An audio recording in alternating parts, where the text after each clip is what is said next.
Because of the gaps. Hi, I'm Carina from this Humid House, and I'm going to be making a dry arrangement today using mostly foraged and harvested ingredients. I'm choosing my ingredients based on the stunning traditional fishing basket from Haksheng, a local rattan artisan. The mechanisms of this basket are really clever. Basically, you place the bait inside the basket, close it with this lid, and the fish swim in to eat the bait, but they can't escape. Gorgeous, isn't it? Because of the gaps in the rattan weave, it already has somewhat of a structure in place that we can use to hold the material, which helps. The bonus of creating a dry arrangement is that you're not restricted by the type of vessel that you use. So it doesn't need to be watertight. So we have a lot more freedom. So this basket is really light, and I'm going to use some rocks to weigh it down. I'm going to place them in the base just to counterbalance the ingredients I'm going to be using. I've taken inspiration from this fishing basket, and I'm choosing some dried grasses because they remind me of the grass that grows by the sea and on the sand dunes. We dried these grasses indoors, so they've retained a little bit of their greenness. On my walk this morning, I found this beautiful Carina pine, and we love to use Carina because it's shapy. So the color of the Carina works so well with this dried grass. Actually, the striations on the leaf have this beautiful pale green, which just matches the grass perfectly. I've also got these beautiful Tibo gourds, and at the wet market today, I got some bamboo shoots. I love them. Okay, and lastly, I have these dried Sriracha pods. I don't know if you know, but the Sriracha indica tree is also called the Ashoka tree, and it's culturally sacred to both Hindus and Buddhists, and often planted in temple grounds and used in religious offerings. Yeah, I've got quite a few ingredients here.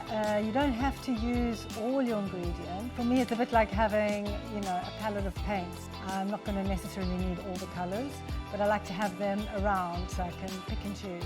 So let's begin. First, I'm going to start by weighing the basket down. Put a couple of rocks inside. Okay, now I'm going to actually wire the lid on because I want it to be secure. I've got a piece of wire here, which I'm just going to weave through the basket. And next, I'm going to attach the gourds, and I'm going to use this paper rope, or it's also called magic tie. I'm basically going to hook these gourds onto each other and create a kind of a lattice. I'm going to add some more gourds, just kind of tumbling down to break the shape of the vessel a little bit. Okay, I'm just going to use a stronger gauge wire to secure the gourd to the basket at the back. So the grass I've got in different size bundles, and I'm going to start by using a larger one in the top of the vessel. There's one thing we often forget when we're doing an arrangement. We always seem to look at it from the front, but in order to give it a bit of depth, it's really good to go backwards. I do want to come forwards, but I don't want to put too much in. For the bamboo shoots, they have these tiny little hairs on them that are basically like fiberglass, so I'm going to put some gloves on. The bamboo is quite heavy, so I'm going to basically stake it. I'm going to put some orchid wire, so I'm going to place that inside the bamboo, so that when I put it in the basket, it has something to hold it. Okay, I'm going to add the Carina now, and I'm going to add one, I think at the top here, to give it a bit of height. I'm actually using cable ties now, because I want it to be secure. Last but not least, we're going to add the bamboo shoots. Okay? I love these bamboo shoots because they look like horns. And I grew up in South Africa, so this whole arrangement feels kind of African to me. Okay, I think we're done. Thanks for watching.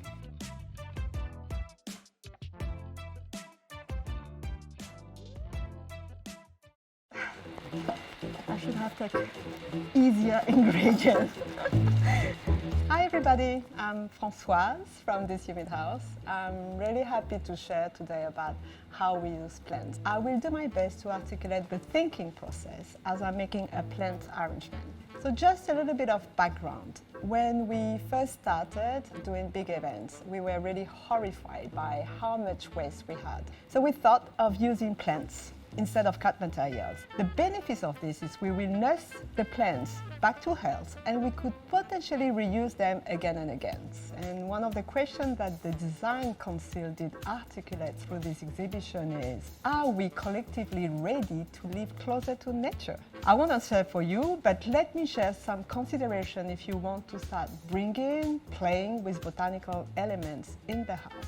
One of the first consideration is really the space, which is the context. You can have the most beautiful arrangement. If it's not at the right place, it may look like nothing. And at the opposite, you can have something very simple, but you might be looking at it differently because it's presented like a genre. I like to create a nice setup. It's almost like a scene where you want to create a centerpiece.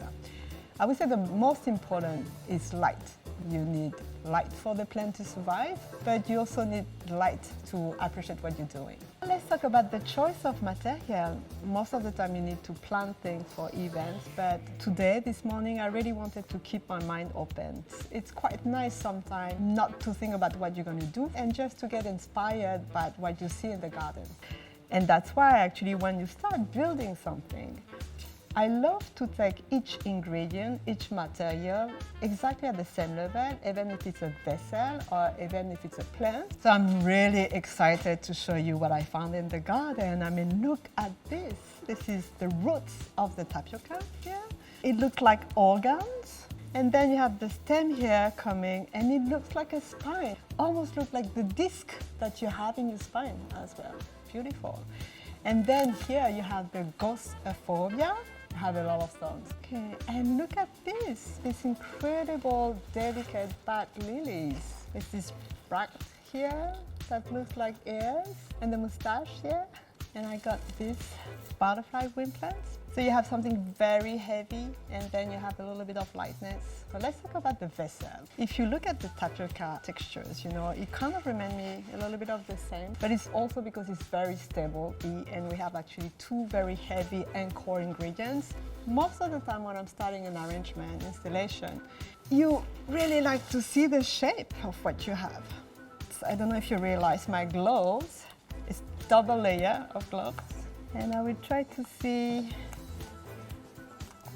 the shape and how I'm going to use it, almost like a puzzle. So this one looks pretty nice from this angle, so I will probably use it on the left side. And then I have this little one, as you can see, which has a lot of shape and actually could be very nice by itself. So see how it's going down here? You can see the curve, so it might be most probably going down like this on the right. Okay, and you have this one.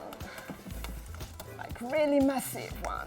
Beautiful also. Look at this, which almost looks like a wave. And I will probably use it in the middle. I really love the spine, but I might have to cut it. I can keep it, but then I have less possibility to play around. It's a bit of a shame because it's actually beautiful, but I can try actually. Let's try without cutting. What I'm trying to do is to do some space on the bottom because I want to hide the roots of the ghost euphorbia. So I think I'm gonna go. It's really daring, but I'm gonna go for something like this. And I'm gonna use, as a trick, some rocks on the bottom. It actually looks more natural now when it's straight like this. So most of the time when you work with big plants or big foliage, you always like to start from the biggest. And it's quite nice to play one by one ingredient. So let's do this one now. So I feel like this one can come from the back. So you can extend a little bit. And if it works, then you can put it in the pots on the back. So when you have big pieces like this, it's also always playing with the balance. And now I have the small one, the little cutie here with the nice curve, almost something like this. So I'm like really sticking forward in front. You can always adjust after. Actually, when you think about plants, it's so big that you don't have so many options. So you play with the shape first. Again, I really choose from the biggest to the smallest. So now I'm going to do the bat lily. I'm going to keep the leaves, but I can always trim after. And when you think about this, you just want to have an area where you have a focus point. So I will probably focus around there. But so let me try here. I know that I'm going to have a lot of leaves, but I'm just removing the ones that are broken. And let's have another one. Okay, now we put it on the back. Oh, that's a beautiful one. I don't think you want to go too wide with the leaves, so I'm just removing the one and keeping the one in the middle, which are more straight. So I'm going to try here. It may not work, but let's try. Okay, just want to show it. I really want it to go more on the left, really just to follow actually the tapioca. But you still want to show the roots, so let me try to put it more on the left. I'm going to try from here.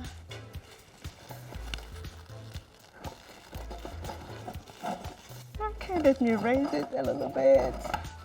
So see, now I have so much leaf. So let's trim a little bit. You really want to show the one on the back. Even if this one has a very nice gesture, I'm gonna have to cut it so I can show a little bit on the back.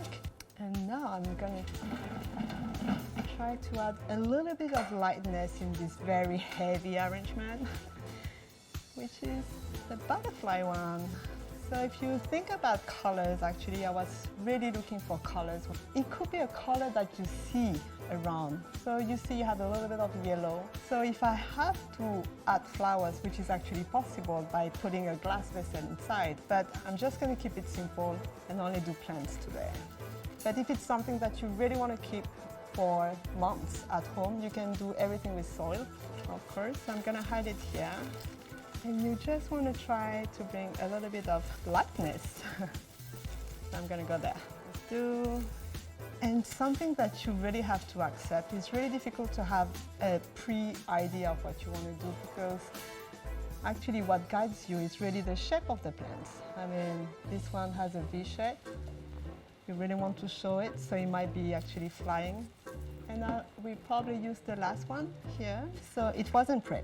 So I'm actually very happy to show you how to prep the plant. It sounds a little bit messy, but you can do it just very simply with a plastic bag. You can even do it without touching the soil. Imagine, it's possible. So I usually put pots inside, you remove it. Then you have this that you want to try to make smaller, and you see the roots. Please don't cut the roots. So normally I would put a little bit of water, cable tie, and then you can cut the rest. Okay, and then you can cut the bag. So this is the last one, and you really want to show that they are flying around. So I feel like I really want to go high, and it will be something like this.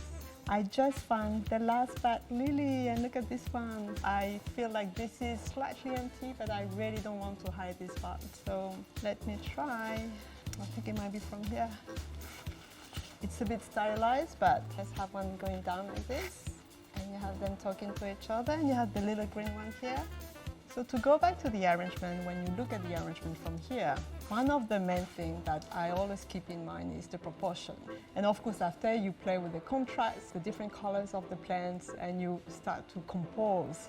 When you think about proportion, actually, proportion is something which is very important. It's always here. And I truly believe that we even see things and judge things because of proportion. We are so used to have symmetrical, or like 1/3, 2/3. I actually Googled and I found this definition in Wikipedia. Proportion is a central principle of architectural theory and an important connection between mathematics and arts, and that's really true. But it's also the visual effect of the relationship of the various objects and space that make up a structure to one another and to the whole. And it's actually proportion everywhere when you build something. So I really want to encourage all of you to go in parks even nurseries, and even looking at the street to see what you have outside. We're really looking forward to seeing what you create for our giveaway. Full details of how you can participate is in the caption. A big thank you to the Design Singapore and the National Design Center for this opportunity. See you soon. Thank you.